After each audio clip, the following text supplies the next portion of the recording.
Também um dos temas mais falados hoje, muito acessado na nossa página do UOL, tem a ver com o desdobramento do crime ambiental que aconteceu em Minas Gerais, em Mariana. A mineradora envolvida no caso foi condenada em Londres pelo colapso da barragem em Mariana. O Tribunal Superior de Justiça do Reino Unido anunciou hoje que a empresa anglo-australiana é responsável legalmente pelo colapso da barragem de Mariana no dia 5 de novembro de 2015. E para a corte, para a justiça britânica, existem provas esmagadoras da culpa da mineradora, o que abre uma brecha legal para que as vítimas também possam solicitar indenizações. É uma resposta jurídica importante que chega de fora. Para falar conosco sobre isso, Jamil Chad, que assina essa reportagem, que está na nossa página do UOL também. Olá, Jamil. Bom dia. Uma decisão importante e que traz uma resposta a esse crime feito no nosso país. Bom dia a todos. Bom dia, professor. Bom estar aqui com vocês todos.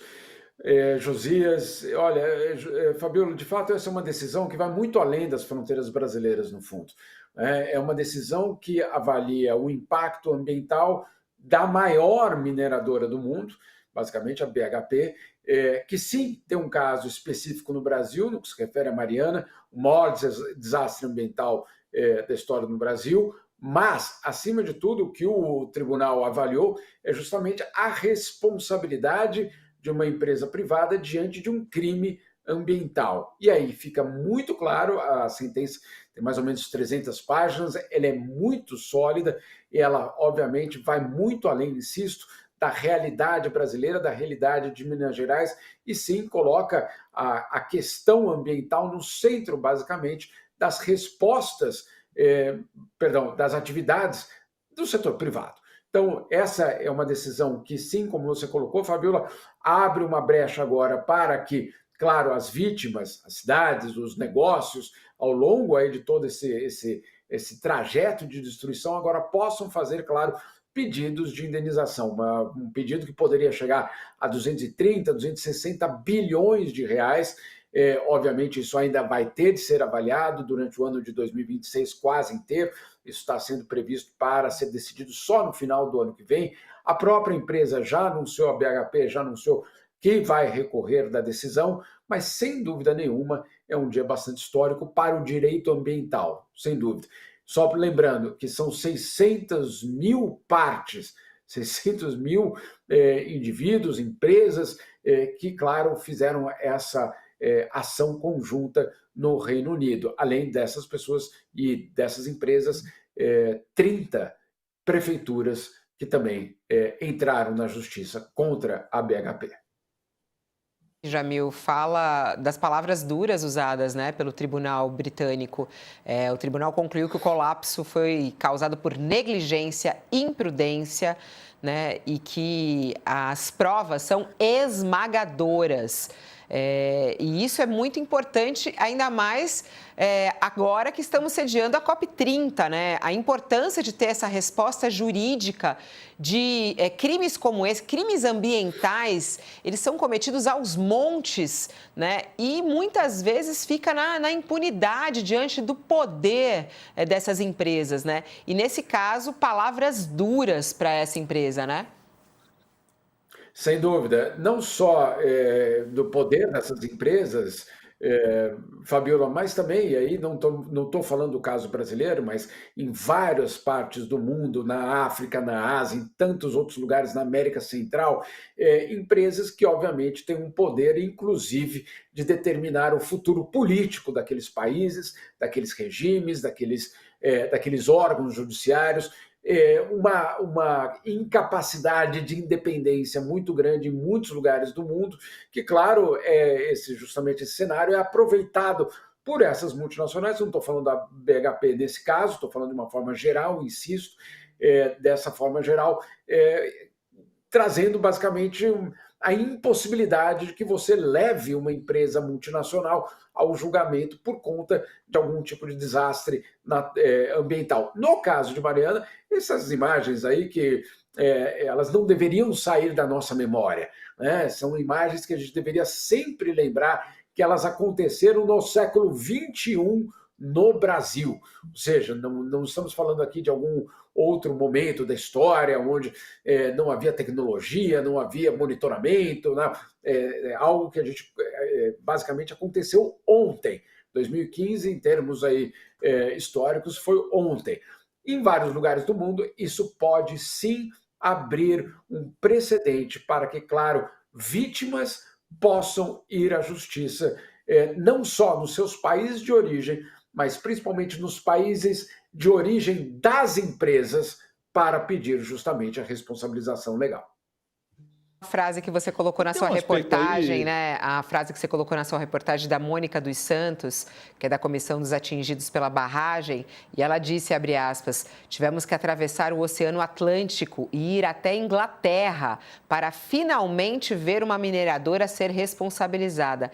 Essa é uma vitória que dá esperança a todos nós que fomos afetados, especialmente as famílias das vítimas falecidas. A justiça brasileira não dá uma resposta adequada, professor Carlos Mello, porque olha essa fala, né, da Mônica dos Santos. Tivemos que atravessar o oceano para ver um tipo de justiça e uma mineradora sendo condenada dessa forma.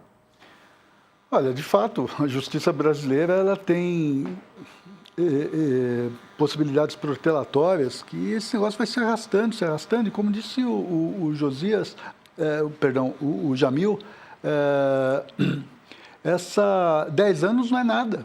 Não é nada nem do ponto de vista da história e mesmo do ponto de vista da tramitação desse tipo de processo, que normalmente é muito demorado. Agora, o que eu quero ressaltar aqui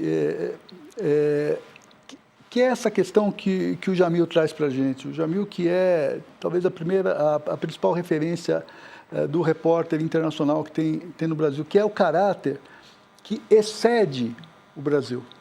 O caráter mundial dessa decisão. Não é? Sim, importante que as vítimas, as famílias das vítimas sejam agora atendidas, enfim, mas o simbólico dessa decisão que está localizada em Londres e que serve para todo o planeta, me parece histórico mesmo, me parece uma questão que o mundo daqui para frente talvez tenha uma outra percepção desse tipo de desastre, desse tipo de empresas, né? que agem com muita força, com muitos advogados e que acabam se defendendo. Vamos lá, José, você quer falar alguma coisa disso? Eu já vou para outros assuntos também. Vai lá, quer falar de Mariana? Rapidamente, Fabíola. Tá. Rapidamente. Houve uma decisão há um ano do Supremo Tribunal Federal que homologou um acordo prevendo o pagamento de indenizações por conta desse acidente, dessa tragédia ambiental em Mariana. E, na ocasião, esse acordo foi tratado pelo então presidente do Supremo, que hoje está aposentado, o Luiz Roberto Barroso, como uma coisa histórica. E esse acordo previa ali a destinação de 170 bilhões de reais em ações de reparação, compensação, 38 bilhões já tinham sido investidos pelas empresas, elas alegam isso, para reparar danos nas cidades ali afetadas por essa tragédia, né? E 11,5 bilhões iriam para indenizações individuais. Me pareceu até meio michuruca, porque eram indenizações ali de 35 mil reais, de maneira geral, individualmente para cada pessoa, né? 95 mil para casos de pescadores e agricultores, porque considerou-se que o prejuízo era maior. Agora, esse acordo no Brasil, firmado no Supremo, que foi celebrado até em solenidade no Palácio do Planalto, isso pode ser invocado agora, não sei se isso tem chance de prosperar do ponto de vista jurídico, mas certamente a empresa vai alegar, não, já estão pagando no Brasil, não tem mais o que discutir, isso aqui é um foro que não tem poder de afetar indenizações em outro território, no Brasil. Então, é preciso ver agora como vai se comportar a empresa, Fabíola. A condenação é absolutamente desejável, justa, essa que foi anunciada hoje, decidida lá pelo Tribunal de Londres. Agora, é preciso ver como isso vai se refletir no Brasil. A empresa, evidentemente, vai tentar, vai alegar, não, já tem um acordo no Brasil, homologado até pela Suprema Corte, então é preciso ver como vai se dar esse desdobramento, Fabíola. De outros assuntos internacionais aqui com o Jamil Chad, tem essa situação envolvendo também as terras raras, né? Todo mundo fica com dúvida em relação a isso, sob pressão da China e dos Estados Unidos. Aqui é a reportagem do Jamil Chad. O Brasil busca investimento da União Europeia nas terras raras, que aí ficam, né, todos de olho nessas terras raras. Queria que você contasse essa história para a gente, Jamil. Esse na verdade, a questão da mineração de terras raras, ela é talvez hoje a grande peça no xadrez da geopolítica internacional. Claro, com armas também, com outros temas, mas esse é um dos elementos centrais hoje da disputa por hegemonia entre Estados Unidos e China. E o Brasil considera que sim, está no alvo dessa cobiça, tanto de americanos como de chineses. E existe sim uma preocupação, Fabíola, no governo brasileiro, de que, de alguma forma, o Brasil fique encurralado entre essas duas superpotências, que o Brasil, de fato, tenha de escolher lados ou se veja, no fundo, nessa disputa por hegemonias no século XXI, justamente nessa posição até de fragilidade, porque a gente pode falar, não, mas somos nós que temos os minérios. Mas somos nós que estamos sendo alvo de cobiça. Então, tem uma preocupação em relação a isso. E a União Europeia pode ser, na avaliação, inclusive de membros do governo brasileiro, uma espécie de alternativa de diversificação. E é por isso que o governo brasileiro, na verdade, a Apex, junto com outras pastas, com outros ministérios, vão para a Europa, vêm para cá, na verdade, para a Europa na semana que vem, para iniciar uma discussão, basicamente uma aproximação com os europeus, para atrair investimentos europeus justamente em terras raras no Brasil e quebrar essa situação em que você vai precisar ficar ou ao lado de Donald Trump ou ao lado de Xi Jinping numa questão tão estratégica quanto terras raras. Então é uma espécie de alternativa que o Brasil quer criar, uma espécie de diversificação justamente dos investimentos num elemento absolutamente central da geopolítica, que é, claro, os minérios raros, minérios críticos, que absolutamente são fundamentais para toda a tecnologia, inclusive de quem está nos assistindo pelo celular. Eles assistem a gente por todos os lados.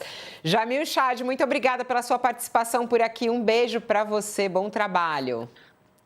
Beijo para vocês também. Só para completar algo que o Josias tinha corretamente colocado na questão do Supremo, é exatamente isso, Josias. Agora, claro, uma enorme dúvida vai pairar sobre a legalidade de uma decisão em Londres. Ela pode ser válida no Brasil ou não? Como é que isso fica? Agora, lembrando que as multinacionais, ao longo de décadas, eu diria talvez séculos, usaram justamente o fato de que elas são multinacionais, que elas estão em vários lugares do mundo, para driblar a legislação brasileira ou a do seu país de origem, ou pular a fronteira do outro lado e dizer que não tenham responsabilidade.